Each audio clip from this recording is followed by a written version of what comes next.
जय हिंद दोस्तों। तो मैं आपके साथ 3 विषय पर बातचीत करना चाहता हूं, जिसमें पहला है टैक्सेशन सिस्टम इन इंडिया, यानी भारत में टैक्स कैसे लगाया जाता है। एक बिजनेसमैन को उसके रेवेन्यू पे टैक्स लगता है कि उसके प्रॉफिट पे। एक एम्प्लॉय कैसे टैक्स भरता है।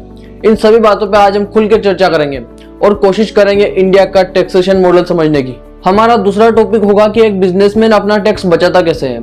क्या वो इलीगल और लीगल तरीके हैं जिससे वो अपना टैक्स बचाता है। क्यों वो इतने पॉलिटिकल कनेक्शंस बनाने की कोशिश करता है, क्यों इतना डोनेशंस देता है। इन सभी बातों पे आज हम सेकंड टॉपिक्स में बात करेंगे। और हमारा तीसरा टॉपिक होगा दोस्तों, जिसके बारे में आज मार्केट में कोई बात नहीं करना चाहता, यानी एक एम्प्लॉय अपना टैक्स कैसे बचा सकता है। सो बिल्कुल डिटेल में बात करेंगे दोस्तों, वीडियो की आखिर तक बने रहिए। इस वीडियो के बाद टैक्स को लेके आपका नॉलेज बिल्कुल नेक्स्ट लेवल होगा, इसका वादा मैं आपसे करता हूँ। सो हमारा पहला टॉपिक होगा दोस्तों, टैक्सेशन सिस्टम इन इंडिया। मैं आपसे पूछता हूँ दोस्तों, क्या आप टैक्स देते हैं? अगर आप एक स्टूडेंट है एंड पैसा नहीं कमा रहे हैं तो आप बोलोगे कि हम तो टैक्स नहीं देते हैं, बट ये गलत है दोस्तों। आप में हर आदमी टैक्स देता ही है। हम इनडायरेक्ट टैक्स देते हैं। मान लीजिए आप एक मूवी देखने जाते हैं और आप मूवी टिकट खरीदते हैं 700 रुपए का। क्या असलियत में वो मूवी टिकट 700 रुपए का है? जी नहीं दोस्तों, असलियत में उसमें लगभग 100 रुपए का टैक्स लगाया गया है।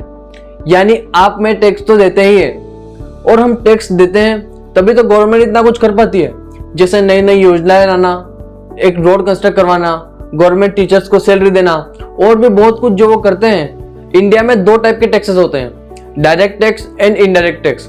डायरेक्ट टैक्स यानी जिसमें मैं डायरेक्ट गवर्नमेंट को टैक्स दे रहा हूँ, जिसमें थर्ड पार्टी का कोई इन्वॉल्वमेंट नहीं है।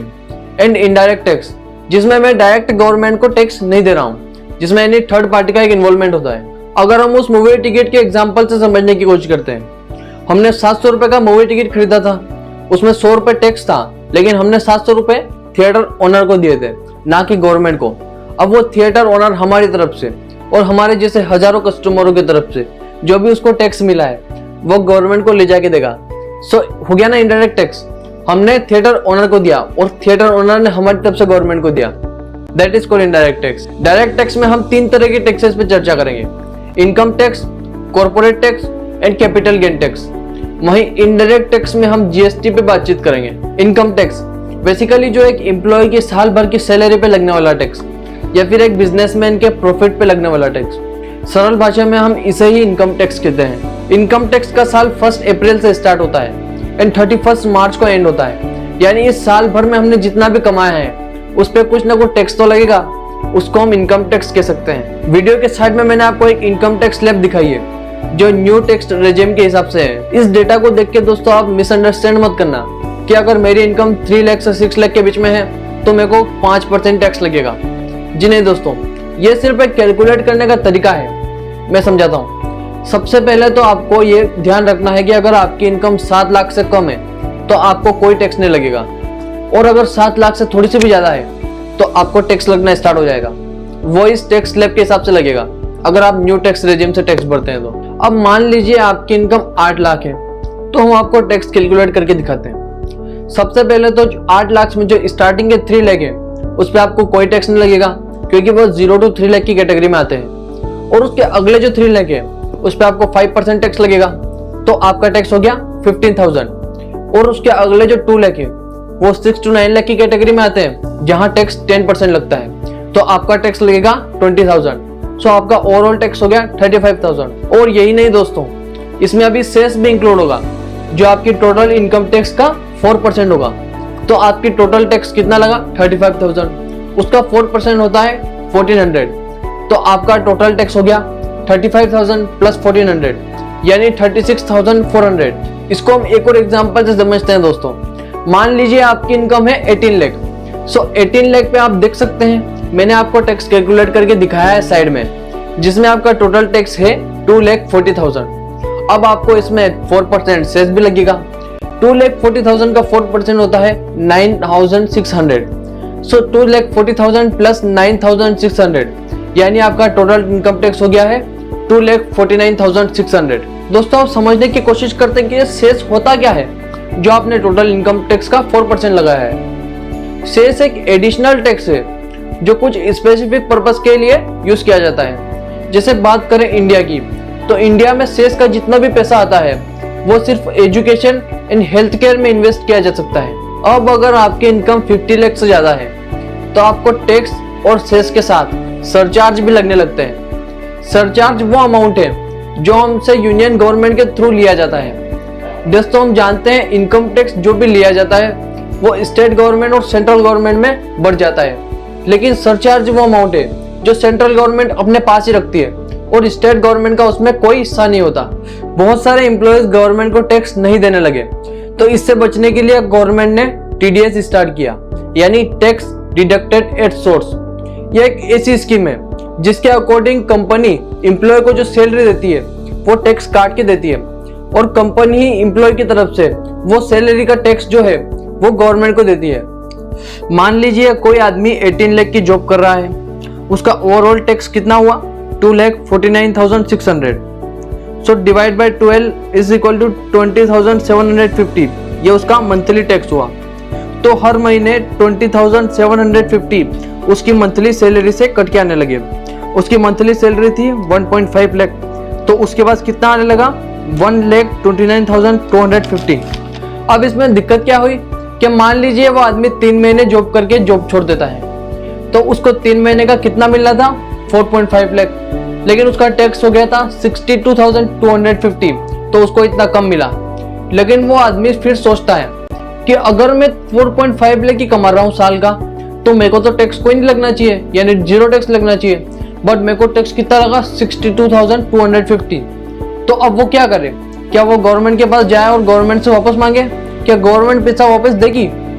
जी हाँ दोस्तों, गवर्नमेंट पैसा वापस देगी। उसको सिर्फ अप्लाई करना होगा।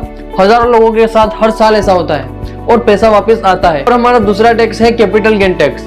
अगर आप कहीं भी इन्वेस्टमेंट करते हो और उस पर जो आपको प्रॉफिट होता है उस पर जो टैक्स लगता है उसे ही हम कैपिटल गेन टैक्स कहते हैं। जैसे कि अगर आप एक प्लॉट खरीदते हो और कुछ समय बाद उसको महंगे दाम में बेच देते हो, तो आपको जो प्रॉफिट हुआ उस पर आपको कैपिटल गेन टैक्स लगेगा। कैपिटल गेन टैक्स 2 टाइप का होता है, short term capital gain tax and long term capital gain tax. Short term capital gain tax, अगर आप किसी कंपनी के शेयर खरीदते हो और उसको आप 12 मंथ्स के अंदर अंदर बेच देते हो, तो आपको उस पर लगेगा short term capital gain tax, जो कि इंडिया में उसकी रेट है 15%। वही बात करें long term capital gain tax की, तो अगर आप किसी स्टॉक्स या इक्विटी में इन्वेस्ट करते हो और आप 12 मंथ्स के बाद बेचते हो, तो आपको उसमें लगेगा long term capital gain tax, जो कि अगर आप उसमें 1 लाख से ज्यादा रुपए कमा रहे हो तो आपको उसकी रेट 10% होगी इंडिया में। वहीं अगर रियल एस्टेट और गोल्ड की बात की जाए तो उसमें आपको long term capital gain tax 20% तक लगता है। और तीसरा है कॉर्पोरेट टैक्स।